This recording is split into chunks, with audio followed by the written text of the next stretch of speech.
바닷가에 이제 예수님이 바닷가에 있는 배에 올라서 이제 여러 가지 비유로 말씀하십니다. 주로 이제 천국에 관한, 하늘나라에 관한, 하나님의 나라에 관한 이야기인데요. 먼저 씨 뿌리는 비유를 통해서 이제 말씀하십니다. 이건 사복음서에 다 나와 있는 비유, 유명한 비유죠. 씨를 뿌리는데 받는 네 가지 종류의 밭에 대해서 이야기를 하죠. 길가가 있고 돌밭이 있고 또 가시떨기 밭이 있고 그리고 좋은 밭이 있다고 언급하셨습니다. 제자들이 이렇게 비유로 말씀하시는 이유가 뭐냐고 묻자 예수님께서는 하나님께 허락된 자만이 알아듣도록 하려는 그런 의도라고 예수님 말씀하시죠. 똑같은 말씀을 듣고도 마음이 완악하면 깨닫지 못하지만 또 그게 무슨 뜻인지 알아들으면 그 자는 복이 있는 자라고 그렇게 예수님께서 말씀하십니다.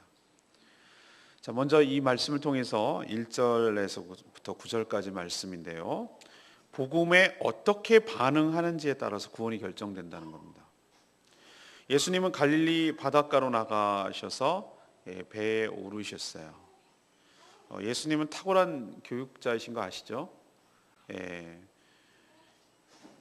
일단은 사람들이 많이 오니까요. 낮에는 바닷바람이 바다 쪽에서 육지 쪽으로 붑니다. 그리고 사람이 밀치고 막 그러니까 이 강사는 어디에 있어야 되냐면은 배에 있어야 물에 사람들이 안 오죠. 그리고 바닷바람을 이용해 가지고 육지 쪽에 바닷가 쪽에 이렇게 언덕에 있는 사람들을 전달하기에 좋습니다. 극장식으로 다 되어 있지 않은 상황에서 야외에서 마이크 시스템도 없는 그런 상황에서 배에서 올라서 그렇게 하는 방법이 가장 효과적으로 전달하는 방법이기도 하고 또 비유라는 것 좀 이따도 설명하겠지만 일상적인 이야기를 끌어들여서 빗대서 얘기를 하면 훨씬 더 이해도가 높기 때문에 잘 이해할 수가 있는 것이죠. 그래서 이런 면에서도 탁월한 강사라는 것을 알 수가 있습니다. 이 씨 뿌리는 자의 비유, 이 비유라는 건 여러분 아시죠?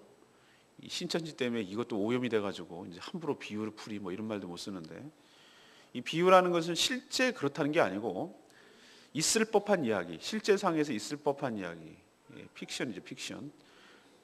그래서 있을 법한 이야기를 통해서 이 교훈을 주려는 것이 목적이에요. 여기서 핵심은 뭡니까? 씨 뿌리는 자에게 있잖아요. 그리고 씨에도 있잖아요. 씨 뿌리는 자, 씨는 상수예요. 여러분 수학에서 변수 말고 상수, 항상 변하지 않는 수, 상수라고 저만 아는 것 같은 눈빛을 보내시면 안 됩니다. 변하지 않는 거 항상 여기는 변동이 없다고요. 나머지는 어떻게 하는 거에 따라서 변하는 것이죠. 이건 상수예요. 문제는 씨를 수용하는 밭의 상태에 따라 결실이 달라진다는 데 있는 거예요. 근데 실제가 그렇습니까? 안 그래요. 씨도 뿌려보면은요, 어떤 것을 저도 모종을 내고 파종을 하는 거 보면은 그러니까 이 모종의 종류에 따라서 다 달라요. 그렇기 때문에 실제는 안 그런데 이렇게 따지면 곤란하다고. 여기서 이 비유라는 것은 어떤 교훈을 주려는 의도적인 이야기라고 제가 말씀을 드렸잖아요. 그러니까 여기서는 씨 뿌리는 자가 얘는 성의 없이 뿌리고 여기다 뿌리고 맘대로 뿌리고 이런 개념이 아니고 여기서 씨 뿌린 자는 동일하게 씨도 동일하다고 전제하에 그것을 수용하는 밭에 마음의 상태에 따라 이게 결과가 달라진다는 걸 보여주려는 의도, 비유를 지금 예수님이 얘기한다는 뜻이에요. 길가에 떨어지는 씨는 어떻게 되죠? 다 노출이 되죠. 스며들지 못하고 파고들지 못하죠. 이런 것들은 새가 와서 이렇게 쪼아 먹어버리죠. 당연히 아무 열매, 그러니까 변화가 없는 것이죠. 안 뿌린 것과 똑같습니다. 흙이 얕은 돌밭에 싹이 올라옵니다.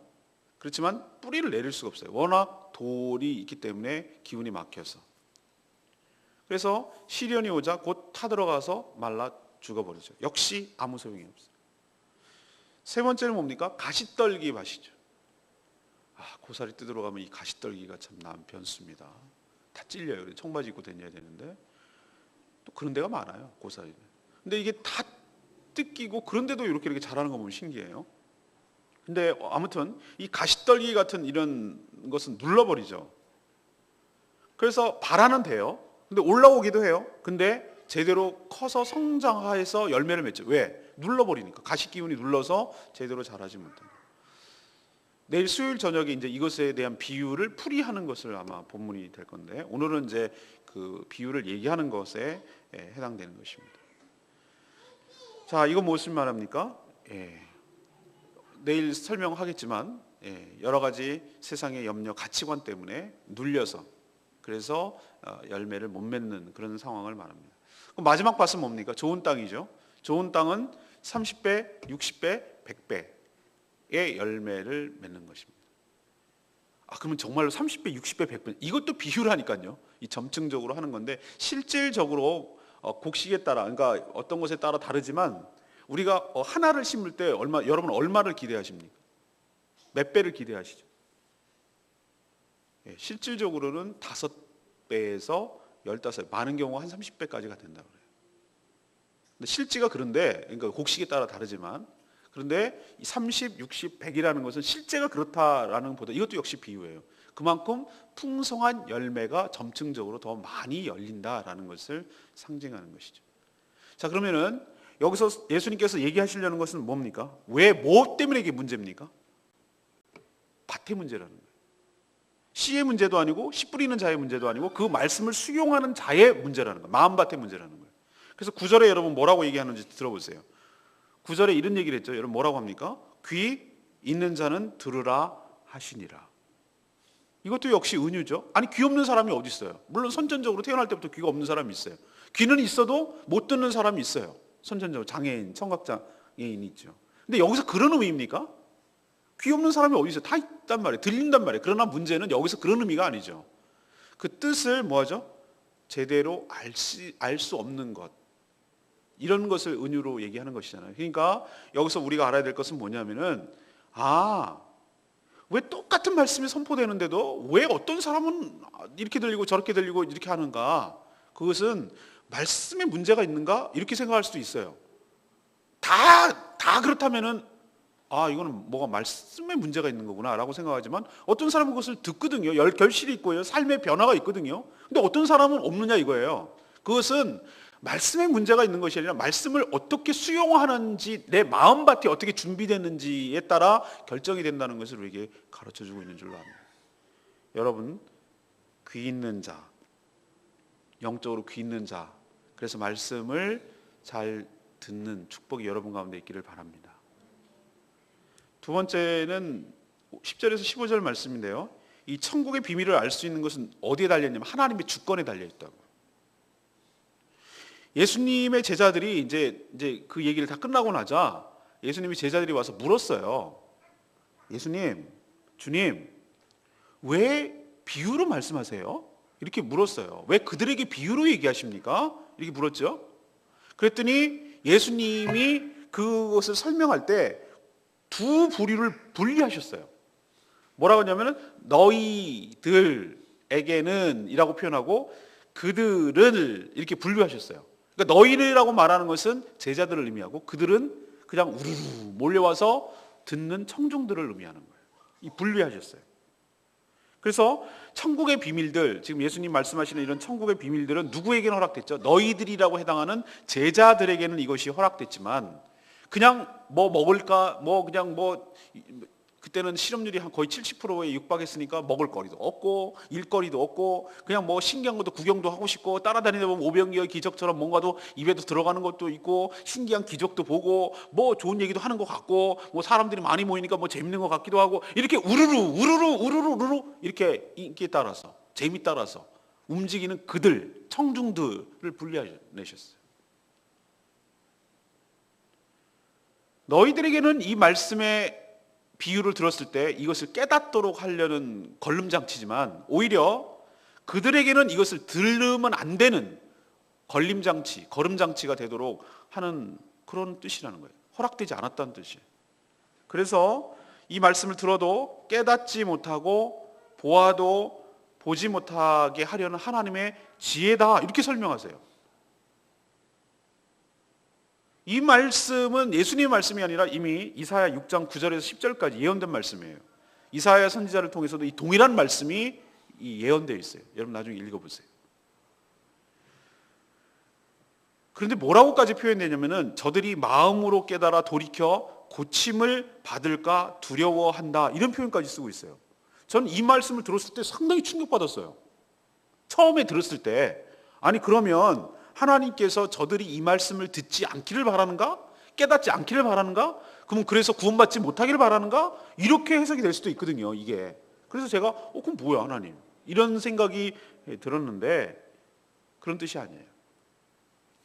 어떤 자가 깨닫고 돌이켜서 고침을 받을지, 이것은 누구의 영역이다? 오직 하나님의 영역인 줄로 믿습니다. 이건 하나님의 영역이라는 거예요. 우리의 소관이 아니라는 거예요.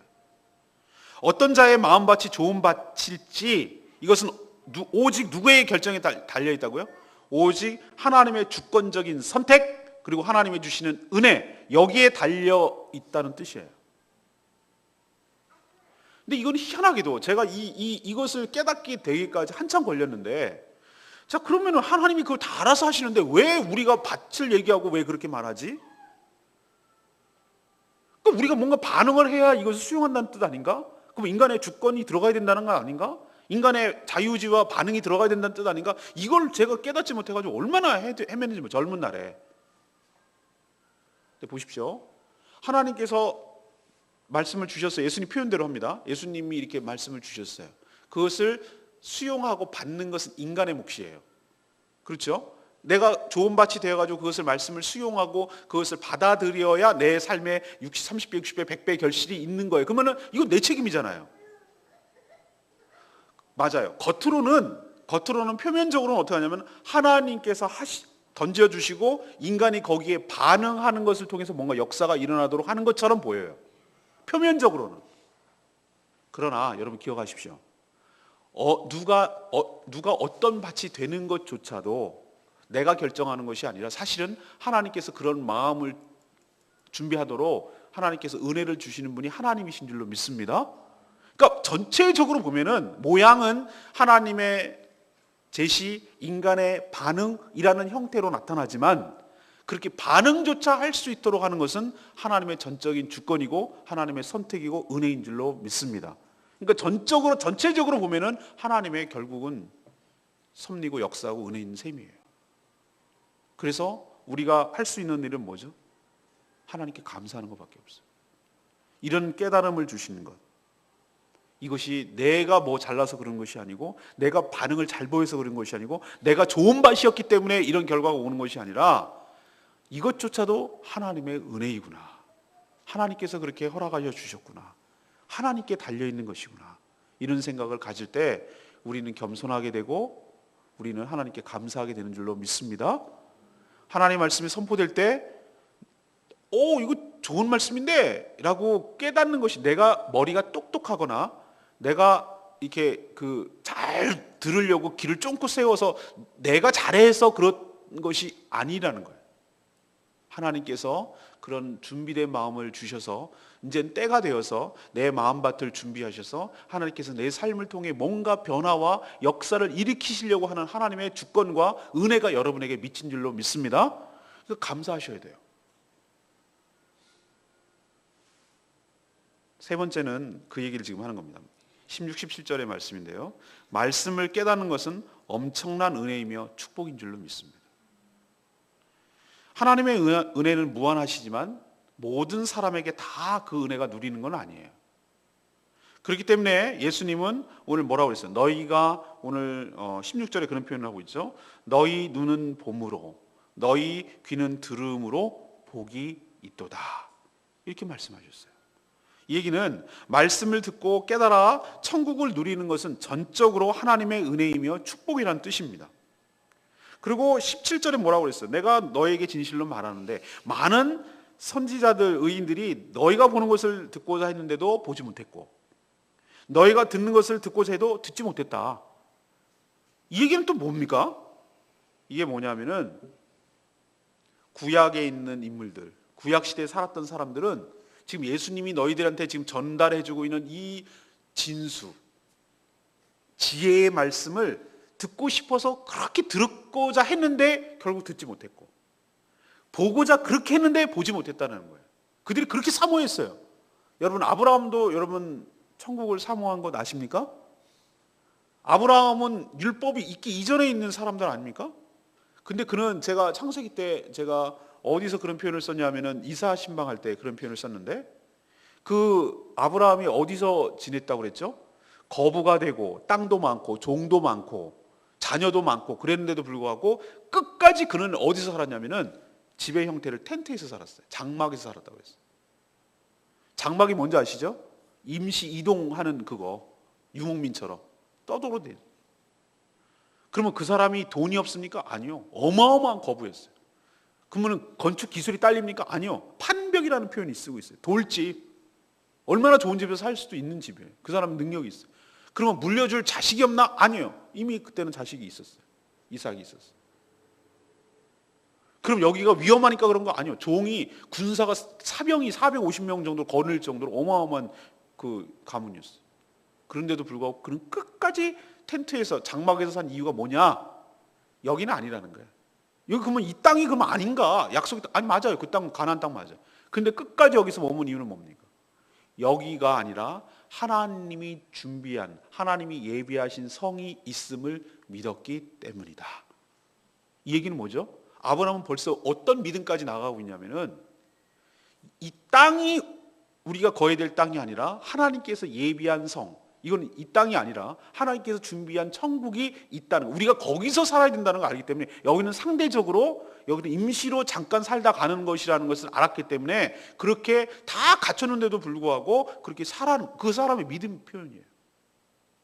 이걸로 봐서 뭐라냐면은, 그렇지만 어떻게 했습니까? 바라만 보다가 죽었다고 그랬어요. 히브리서의 믿음장을 쭉 설명하는데 그런 표현이 있습니다.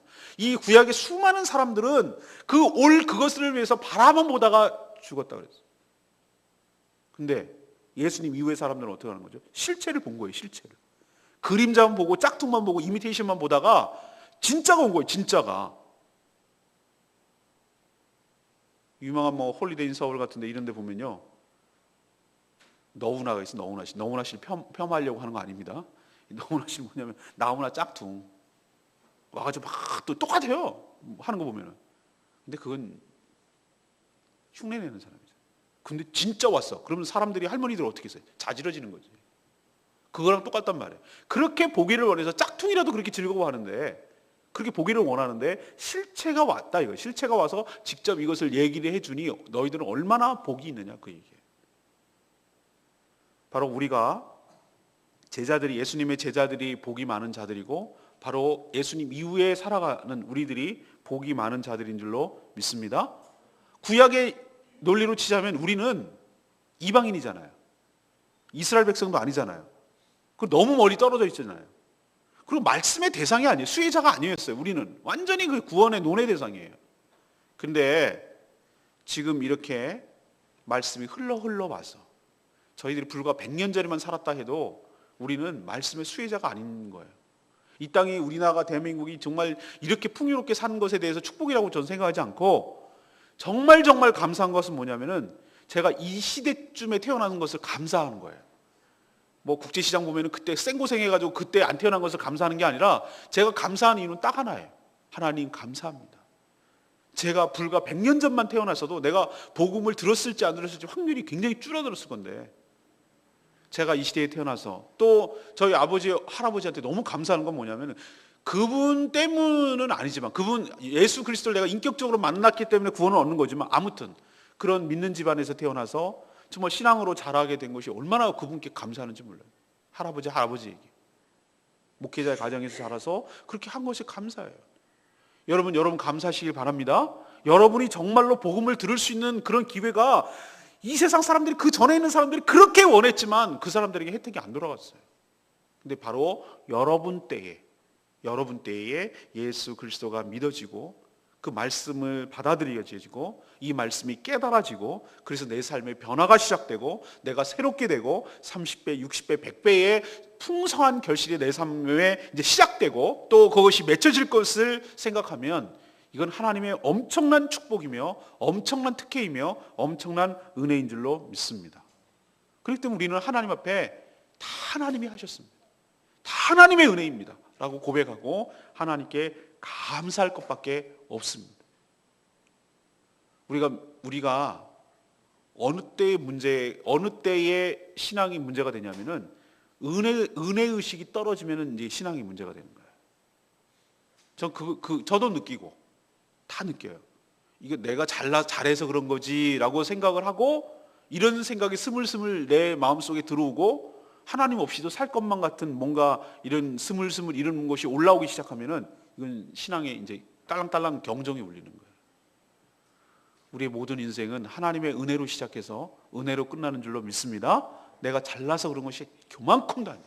하나님께서 우리를 어여삐 여기시고 불쌍히 여기시고 측은히 여기시고 긍휼히 여기셔서 하나님께서 필요한 은혜를 주시듯 매일매일 공급해 주시는 그 힘으로 우리가 살아가는 줄로 믿습니다.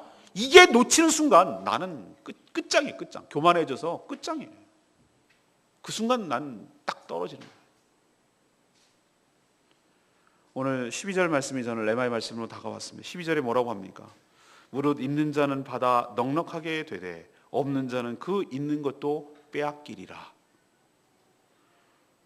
나는 하나님 정말 무서운 분이야. 어떤 면에서 보십시오. 하나님 굉장히 공평할 것 같고, 이게 다 골고루 나눠줄 것 같고, 깨물어서 안 아픈 손가락이 어디냐 뭐 이러면서 다 챙겨주실 것 같죠. 어떨 때 이제 깜짝하면서 놀래요. 여러분 달란트 비유에서 보세요. 한 달란트 그거 숨겼다고. 땅속에 숨겼다고. 너 이거 갖고 와. 그래갖고 그 한 달란트 빼앗아 가지고요, 10달란트 있는 자에게, 야, 너 자본금 얼마 들어와서? 5달란트. 얼마 내겠어? 5달란트. 이거 갖고 와. 난 그거 다시 주인이 가져가는 줄 알았어. 이 달란트 비유에서 또 하나 배워야 될 게 있어요. 주인이 그거 안 가져갑니다. 그가 남긴 거 그 사람들 그냥 줘요. 그러니까 이게 뭐라는 거예요? 이 사람들을 풀어가지고, 조직원들 풀어가지고 앵벌이 시켜가지고 그 뜯는 조직 보스가 아니라는 걸 여기서 하나님께서 알 수 있어요. 어쩌면 우리에게 장사할 수 있는 게, 다시 말해서 인생을 풍요롭게 살아가고 그것이 하늘나라까지 연결된다는 거예요. 그 풍요롭게 살아가는 모든 것들은 그의 몫이라는 거예요. 오히려 기회를 주는 거예요. 우리에게 인생이라는 기회, 생명이라는 기회, 재능이라는 기회, 섬길 수 있는 기회를, 찬스를 준다는 뜻이에요. 근데 그렇게 하나님의 의도를 제대로 모르고, 하나님의 축복을 축복이라고 모르고, 은혜를 은혜로 여기지 않고, 그것을 활용하고 몸된 교회를 위해서, 하나님 나라를 위해서 귀하게 쓰이지 않는 자, 땅속에 감춰둔 자 갖고 와. 뺏어가지고 그렇게 많이 있는 10달란트 이런 자에게 줘버려요. 이 말 제일 싫어하는 사람, 그래서 아마 공산주의자들이 기독교를 싫어하나 봐. 왜? 지네는 야 10달란트 일로 갖고 와. 우리 공평하게 나눠 먹자. 너 5달란트 너 왜 몇 낸겠어? 넷이네. 너 4 갖고 와. 10 갖고 와. 너 하나 갖고 와. 15 갖고 우리 똑같이 5 이렇게 해서 3분의 1씩 나눠 갖자. 이게 공산주의예요. 근데 성경 그렇게 얘기 안 해요. 있는 놈은 더 줘.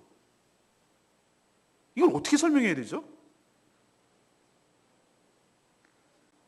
여러분, 말씀을 깨닫는 자는 시간이 지나면 더 가속이 붙습니다. 그래서 더 풍성한 은혜를 갈수록 경험하게 될 줄로 믿습니다.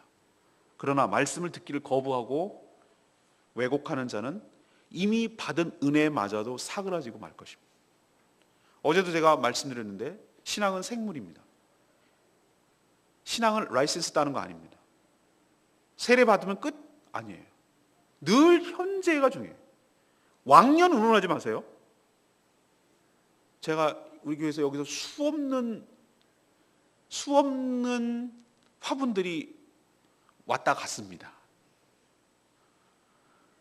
영원히 살 것만 같은데 어쨌든 관리를 잘못했건 뭘 했던 간에 이게 살아있는 거기 때문에 물을 많이 주고서 썩어서 저기 뒷곁에 있는 나무 지금 2개나 있습니다. 이미 사망 선고를 받고 저기 무덤으로 가 있는 나무도 있습니다. 그러나 어떤 나무는 끈덕지게 이렇게 버티고 있는 나무도 있습니다. 여기서 제가 깨달았어요. 아, 우리 신앙이 그런 것이구나. 왕년 얘기하지 말아야 되는구나. 늘 지금 현재 나를 체크를 해야 되는 거구나. 물이 부족하네, 물 더 넣고. 이건 햇빛이 부족하네, 햇빛도 가고. 이렇게 해서 늘 그 주는 은혜를 사모하고 늘 나의 상태를 살펴서 관리를 하지 않으면 있는 것마저도 빼앗기고, 내가 옛날에 이렇게 컸는데 라고 하는 것도 소용없다는 거예요. 여러분, 은혜를 경험한 사람이 은혜를 더 사모합니다. 여러분 만족하지 마시고 의에 줄이고 목마른 자는 더 사모한다고 그랬거든요. 여러분들 은혜를 더 사모하시고 그냥 이만하면 됐지라고 하지 마시고 말씀을 더 사모하시고 더 그 은혜의 풍성한 삶으로 들어가서 여러분의 삶의 변화가 일어나서 30배, 60배, 100배의 풍성한 결실이 여러분 삶 가운데 일어나게 되기를 간절히 바랍니다. 들을 수 있는 귀가 열리기를 간절히 바랍니다. 오늘 제가 3가지 말씀드렸어요. 씨의 문제 없습니다. 씨 뿌리는 자의 문제도 없습니다. 씨를 받아들이는 자의 마음 상태, 수용 상태에 문제가 있습니다. 여러분도 좋은 밭이 되어서 풍성한 결실이 있게 되기를 간절히 바랍니다. 2번째는 뭐예요? 왜 비유로 말씀하셨습니까? 들을 수 있는 자만 듣는 거예요. 이게 하나님의 주권이고 특권이고 축복이에요. 여러분도 하나님 앞에 간구하십시오. 내가 하나님의 말씀이 들려지기 시작하는 것, 내가 머리가 영특하고 똑똑하고 많이 배웠고 성경을 많이 알고 신앙생활을 오래 했기 때문에 하나님께서 여러분에게 은혜를 주셔서 귀가 열리도록 하나님께서 축복하여 주신 줄로 믿습니다. 이 사람이 신앙 상태가 성장하고 쭉쭉쭉 나갈 때 가장 큰 특징이 뭐냐? 말씀이 들리기 시작한다는 거예요. 전에는 무슨 소리를 해도 하나님 목사님이 무슨 막 여기 나와가지고 개그 쇼하고 뭐 하고 막 그때는 막 웃다가 그것도 안 들어. 다른 생각에 주보에다 낙서하고 교정 보기 시작해. 눈은 여기 있으나 뇌는 여기 빠져나가가지고 이렇게 있는 경우가 많았어요. 근데 은혜를 경험할 때 가장 뚜렷하게 나타나는 특징이 뭔지 아세요? 말씀이 들린다는 거예요. 이거 봐라. 이거 꼭 나보고 하라는 얘기네. 나 혼자 놓고 하는 얘기네. 라고 하면 이거는 은혜가 극에 달한 거예요. 이건 조짐이 딱 보여요. 이게 좋은 밭이에요. 이 자체도 은혜고요. 이렇게 되면 그 뒤가 나는 예상이 돼요. 이건 30배, 60배, 100배의 결실이 이건 진행이 된다는 얘기예요. 근데 딱 은혜가 뭐가 문제가 딱 생기기 시작하면 말씀이 안 들려요. 귀가 딱 닫혀요. 그리고 다 튕겨나가요. 팅. 이건 길가에 떨어지고 있는 거예요. 그럼 새들이 와서 내일 설명합니다만 새는 곧 사단이거든요. 탁탁 쪼아 먹어요. 말씀이 안 들려요. 그러면 내가 어떤 상태다? 이렇게 생각하면 돼요. 이거는 아직 어떤 처참한 결과가 아직 오지는 않았지만 내가 지금 현재 은혜가 떨어지고 있구나. 조만간에 심각한 문제가 발생하겠구나라는 것을 예측하면 돼요. 이게 예표예요. 먼저 일어나는 일이 뭐냐면 말씀을 수용하느냐, 이 밭에 따라 결정이 돼요. 3번째는 뭡니까? 이게 내가 잘나서 그런 거라고요? 아니에요. 하나님의 엄청난 특혜이며 축복인 줄로 믿습니다. 감사하셔야 돼요. 너희들에게는 이것이 허락되었지만 그들에게는 아니니 라고 말하는 너희의 제자들에게 들어간 것에 대해서 여러분 감사하시고 늘 더욱더 은혜를 사모하시고 더 풍성한 삶의 열매를 맺게 되기를 간절히 바랍니다. 오늘 말씀 붙들고 기도하기 전에 우리 45장 부르고 기도하겠습니다.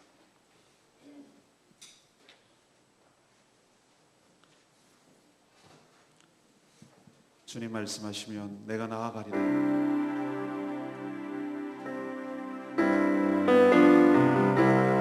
주님 말씀하시면 내가 나아가리라.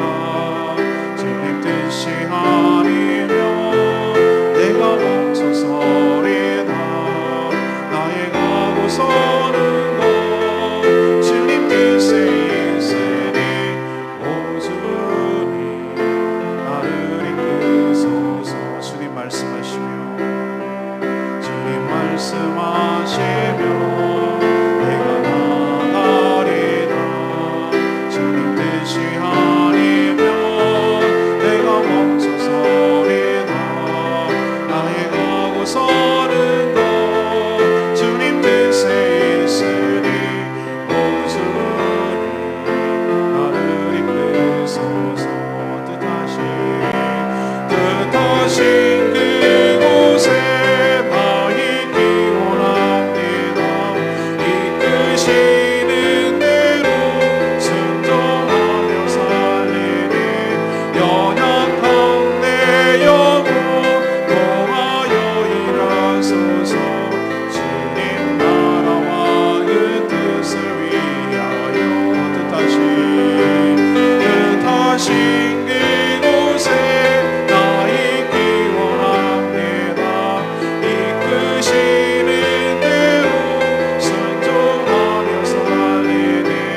서고 나의 가고선 모든 것들이 주님께 달려있으니 주님 저의 삶을 이끌어 주시옵소서.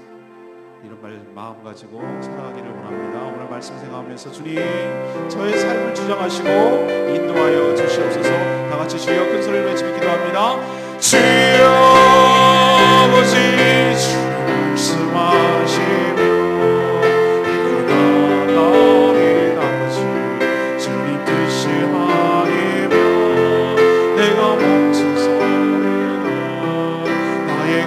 서는 것 주님 뜻에 있으니 오직 나를 이끄소서. 뜻하신 그곳에 나 있기 원합니다. 이끄시는 대로 순종하며 살리니 연약한 내 영혼 주님 나라와 그 뜻을 위하여 뜻하신 그곳에 나 있기 원합니다. 이끄시는 대로 순종하며 살리니 연약한 내 영혼 도하여 일하소서. 주님 나라와 그 뜻을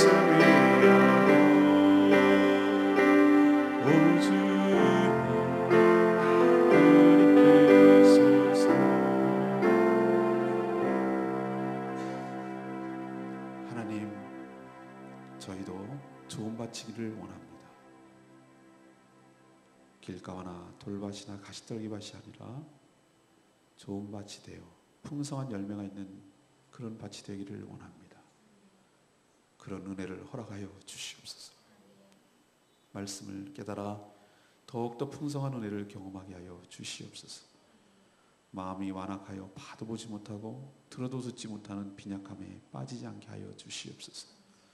하나님의 말씀을 보고 듣고 깨닫는 것이 은혜 중에 가장 큰 은혜이며 축복임을 알게 하여 주시옵소서. 자신에게 아무런 열매 없음이 씨를 뿌리는 하나님이나 씨인 말씀에 원이 있는 것이 아니라 자신의 마음밭에 달려있음을 깨닫게 하여 주시옵소서. 저희의 묵은 땅을 갈아엎어 주시옵소서. 우리의 심령이 새롭게 되게 하여 주시옵소서. 무릇 있는 자는 받아 넉넉하게 되되 없는 자는 그 있는 것도 빼앗기리라. 이런 허망한 꼴 당하지 않도록 저희들의 마음을 준비시켜 주시고 들을 귀 있는 자는 들을지어다. 하나님, 저희의 심령이 열리시고 영적인 귀가 열려서 주의 말씀, 진리의 말씀이 들려지는 축복이 있게 하여 주시옵소서. 말씀의 축복부터 우리의 삶의 변화가 시작되고 말씀이 들려지기 시작할 때 풍성한 열매를 기대할 수 있는 것처럼 저희들의 마음 상태가 변화되고 새롭게 되도록 주님 축복하여 주시옵소서. 오늘 하루도 주님의 은혜 가운데 살기를 원합니다. 저희들과 동행하여 주시옵시고 어디서 무엇을 하든지 주님의 은혜로 살게 하여 주시고 은혜 없이는 살 수 없는 존재임을 늘 인식하며 겸손히 주님과 동행하는 복된 하루 되게 하여 주시옵소서. 오늘도 삶의 현상에서 악과 싸워지지 않게 하여 주시옵시고 한순간도 하나님의 은혜를 놓치지 않게 하여 주시옵시고 오늘 주신 말씀처럼 내 마음 상태를 항상 살피며 왕년운운하고 얘기하지 않게 하여 주시옵시고 내 현재 상태가 어떠한지를 늘 살피게 하여 주시옵시고 내가 말씀이 들리는지 내가 말씀을 사모하는지 내 상태부터 늘 체크하고 나를 보게 하여 주시옵소서. 오늘 최은영 집사님 광주에 오빠 때문에 갑니다. 주님 뜻이 어디 있는지 모르겠사오나 주님 마지막까지 주님을 영접하고 주님 품에 안길 수 있도록 그 마음을 준비시켜 주시고 그 마음이 좋은 마치 되게 하여 주시옵소서. 복음을 전할 때 능력 있게 하여 주시옵시고 나머지 생에 주님께 맡기고 은혜로 살아가고 은혜로 마칠 수 있도록 축복하여 주시옵소서. 오늘 하루도 주님의 은혜 가운데 살기를 원하옵고 예수 그리스도의 이름으로 축복하며 기도합니다.